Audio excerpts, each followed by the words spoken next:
Magandang araw po sa inyong lahat. Sana'y masaya kayo at healthy. Masaya tayo ngayon dahil dadalhin ko kayo sa Davao Crocodile Park. Pero hindi lahat crocodile ang papakita ko sa inyo mga friends. Ipapakita ko sa inyo ngayon ay Davao Crocodile Park Animal Show. Sana ay mag-enjoy kayo. At kung bago ka pa lamang sa vlog na ito, kindly press the subscribe button for future updates.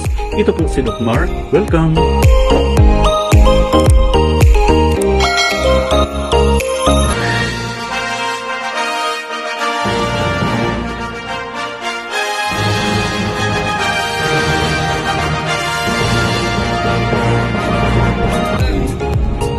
Hi, hello ulit.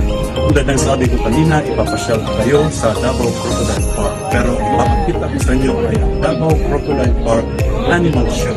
So enjoy lang kayo at marami kayong makikita sa video na. Hi! Ano ko lang eh? Hello! Ayun, mabuhay yung malayaw ko. Welcome to Davao Crocodile Park and Zoo, working with nature for a better future. My name is Kuya Jeffrey, and this is your keeper talk. Now, I have some background information about Davao Crocodile Park and Zoo.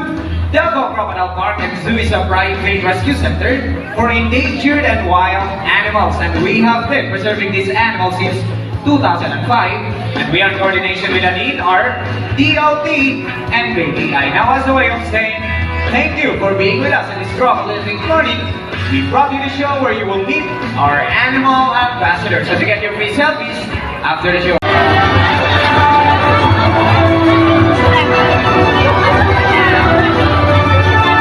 A round of applause for Rick Dog.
That is the moonwalk made famous by Michael Jackson. So, atras ko na po, no?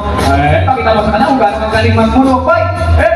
Para lang po mahulog ka pa sa table, Apollo. Ako, sa hindi lang yan. Magaling tong artista, si Apollo.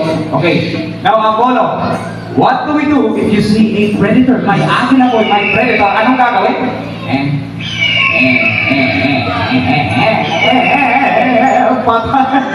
Patay din boy. Apollo, and that is their natural reaction po. They're doing that in the wild to pull their predators. Patay-patayan sila folks. Okay, one more pa. One more pa lang Apollo, okay? Ang daming agila boy, malapit siya. Ang daming. Anong gagawin? Ang daming agila.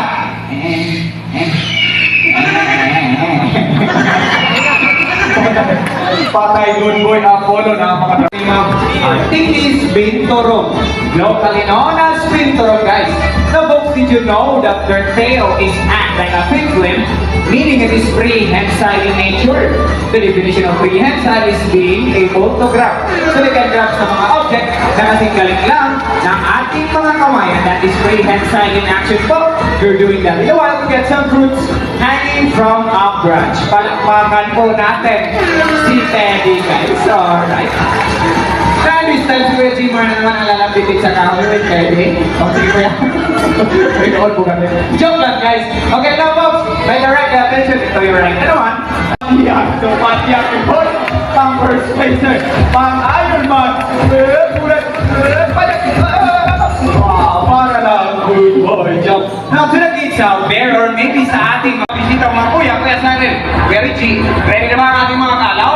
Now, folks, prepare your cameras. Mabilis lang to. At the count of 3. 1, 2, 3, and... You're perfect. Okay. Now, guys, we can see a hornbill doing that in a while.